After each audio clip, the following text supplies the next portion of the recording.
Pemerintah Kota Surabaya merilis data dari International Medical Track Journal, 70% pasien di rumah sakit Malaysia dan Singapura adalah warga negara Indonesia.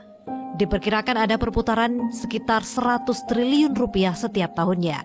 Jumlah itu bukan hanya biaya berobat saja, tapi juga dari biaya tambahan keluarga yang merawat, baik untuk penginapan hingga kegiatan lain seperti berwisata.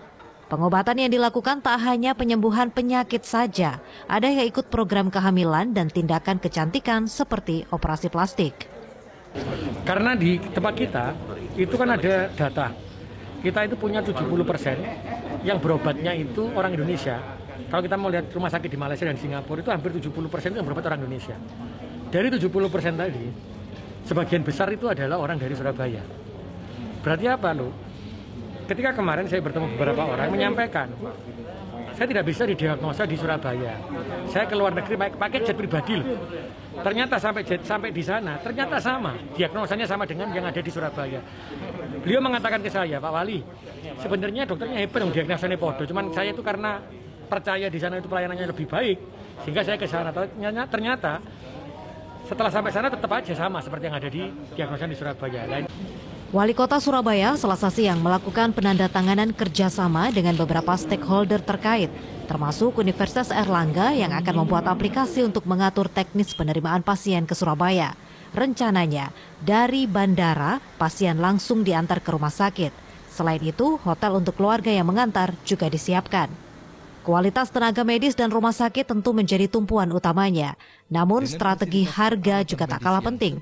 Pemkot Surabaya akan berkoordinasi dengan Persatuan Rumah Sakit se-Jawa Timur untuk menentukan harga pelayanan.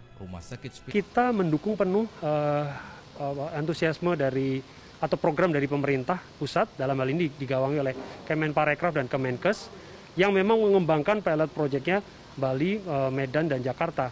Kami sebagai Surabaya ya, tentu ingin juga mendukung bangsa ini karena 100 triliun per tahun ini angka yang besar terbuang setiap tahunnya untuk berobat ke luar negeri.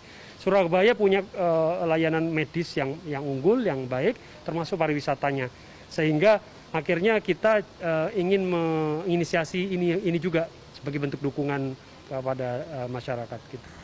Surabaya dipilih sebagai salah satu pilot project medical tourism karena memiliki kemampuan tenaga medis, rumah sakit, akomodasi termasuk kawasan wisata penunjang. Hingga saat ini sudah ada 7 rumah sakit di Surabaya yang sudah bekerja sama untuk medical tourism. Program ini ditargetkan dimulai pada 10 November esok bertepatan dengan Hari Pahlawan yang identik dengan kota Surabaya sebagai kota pahlawan. Wida Subianto, Andreas Wicaksono, Surabaya, Jawa Timur.